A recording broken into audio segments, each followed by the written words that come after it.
गड्ढा खोदता है, एक दिन खुद ही उसमें गिर जाता है। इसलिए बुरे विचार या कुदृष्टि करना एक घोर पाप है।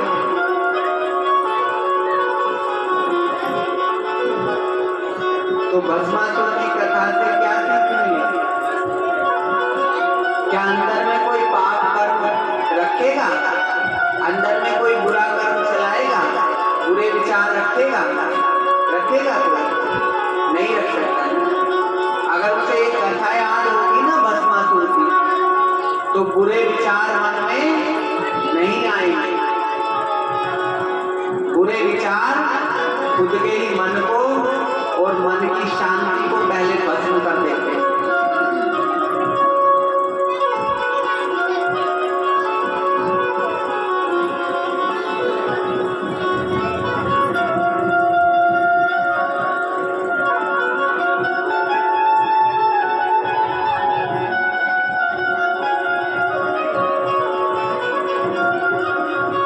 आगे की कथा जो है उसमें हम शिव के द्वारा शक्ति स्वरूपा मां काली का प्रादुर्भाव भी देखेंगे और बाद में उनकी झांकी भी देखेंगे। कहा गया है एक बार एक असुर जिसने घोर तपस्या के द्वारा भगवान को प्रसन्न किया और उनसे वर मांगा।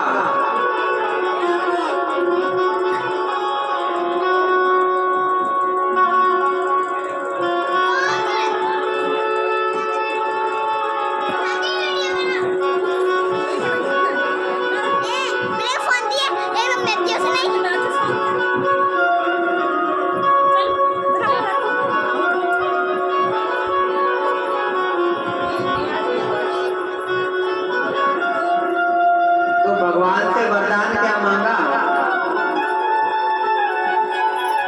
कि मेरी मृत्यु किसी भी पुरुष के हाथ ना हो, नर के हाथ ना हो, ना ही किसी देवता के हाथ हो, ना ही किसी पशु के हाथ हो। और मेरी रक्त की बूंद अगर कहीं गिर जाए तो उस रक्त से मेरे ही समान असुर पैदा हो जाए। ये वरदान। तो भगवान ने वरदान तो दिया, लेकिन सोचिए जरा कैसा विचित्र वरदान है कि अगर कहीं भी एक रक्त की बूंद गिरेगी तो उसके ही समान रक्त बीज उत्पन्न हो जाएगा। ये वो रक्त बीज की कथा है जिसके द्वारा भगवान ने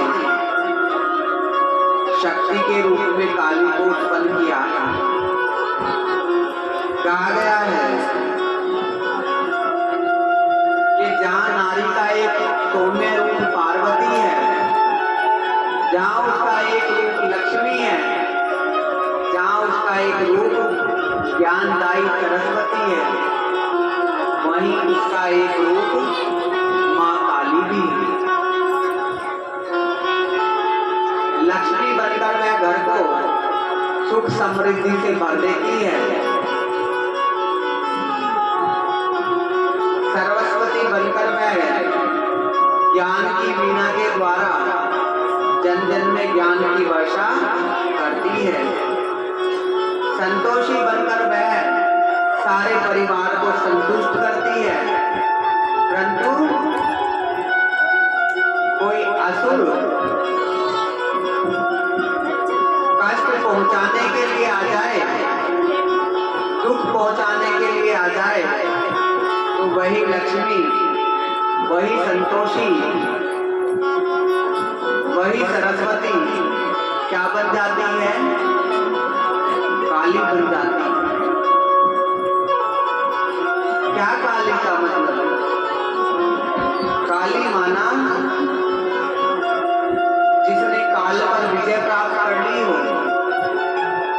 जिसने आसुरी प्रवृत्ति पर विजय प्राप्त कर ली हो, जिसने निर्भयता की शक्ति को धारण कर लिया हो, उनका रूप भी बड़ा विचित्र दिखाया हुआ है। एक हाथ में खड़ग है तो दूसरे हाथ में खप्पर दिखाया है। विकराल रूप है, शक्ति का रूप है। कोई भी बुरी शक्ति, आसुरी शक्ति उनके सामने टिक नहीं सकती, उनका सामना नहीं कर सकती। सोचिएगा, अगर आपके सामने कोई ऐसा असुर आ जाए तो कौन सा रूप धारण कर लेगी? काली रूप धारण कर लेगी, क्योंकि शक्ति रूप में काली को निर्भयता, शक्ति और क्या दिखाया है? रक्त बीज का अंत करने वाली दिखाया है। आज हमारे मन में एक बुराई उत्पन्न होती है तो उसी बुराई से दूसरी बुराई उत्पन्न हो जाती है, फिर तीसरी बुराई उत्पन्न हो जाती है। मन में एक विकार आता है, उससे ही दूसरा विकार आ जाता है, फिर तीसरा, तो विकारों की लाइन लग जाती है।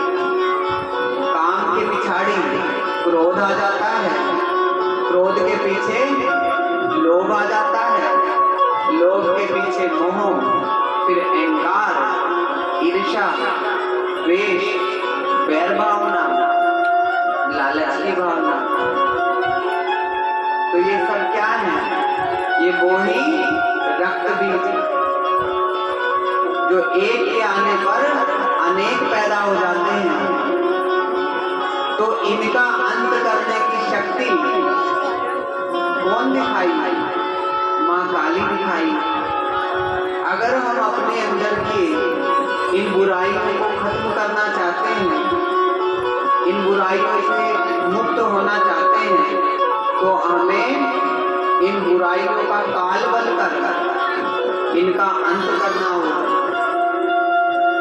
नहीं तो यह बुराइयां, यह विकार हमारे जीवन को दुखी कर बनाते रहेंगे। हमारे जीवन का अंत हो जाएगा, लेकिन दुखों का अंत नहीं होगा। तो अंत करना है इन दुखों का, या अपने अंदर में बुराइयों को ऐसे ही रखना है? क्या करना है? अंत करना है। तो अंत करने के लिए ही शिव ने अपनी शक्ति के रूप में माँ काली को प्रकट किया। आप देखिएगा, गले में मुंड की माला है तो हाथ में खड़ा है। मुंड माला किस चीज को दिखाती है? मुंड माला मृत्यु का प्रतीक है कि जो इस संसार में आ गया है उसको एक ना एक दिन जाना ही होगा। परंतु जो सत्कर्म करता है, जो पुण्य कर्म करता है, उसके जाने के पश्चात भी लोग उसे याद करते हैं। उसके कर्म ही उसके वंश को आगे बढ़ाते रहते हैं। कहते हैं किसी की संतान हो तो उसका वंश आगे बढ़ता है, लेकिन ये कथा कहती है कि जिसने सत्कर्मों को ही अपना बच्चा बना लिया है, सत्कर्मों को ही अपना पुत्र बना लिया है, तो उसके सत्कर्म ही उसका नाम आगे बढ़ाते हैं। इसके लिए हम मीरा को देखेंगे। क्या कोई पुत्र था, संतान थी, लेकिन आज भी हम उसे याद करते हैं, उसके बारे में जानते हैं। क्यों जानते हैं? उसके जैसी अनेक रानियां समय पर हुई हैं, लेकिन किसी का गायन किया जाता है। उनके पुत्र भी थे, उनके पुत्रों के भी पुत्र हुए, उनका कुल आगे बढ़ता रहा, लेकिन उनके कुल को कोई नहीं जानता है। लेकिन मीरा को तो संतान ही नहीं थी, लेकिन उसका नाम फिर किसने बढ़ाया? किसने बढ़ाया? उसके सत्कर्मों और उसके प्रभु प्रेम ने ही उसका नाम सदा सदा के लिए अमर कर दिया। आज कर्म करते हैं तो बेशक ये शरीर छूट जाएगा, लेकिन आपके सत्कर्म ही आपको सबके बीच में जीवित रखेंगे। लेकिन अगर कोई पाप कर्म करता है तो क्या कहते हैं? अगर भूल से कोई उसका जिक्र भी कर दे, उसके बारे में बात भी कर दे, तो क्या कहते हैं? बस उसकी बातें करने के लिए रहने दो। तो सत्कर्म करेंगे या नहीं करेंगे? कौन सत्कर्म करने के लिए प्रतिज्ञाबद्ध होता है? हाथ उठाकर एक बार जयकारा लगाएंगे। हर हर हर हर, जय जय जय जय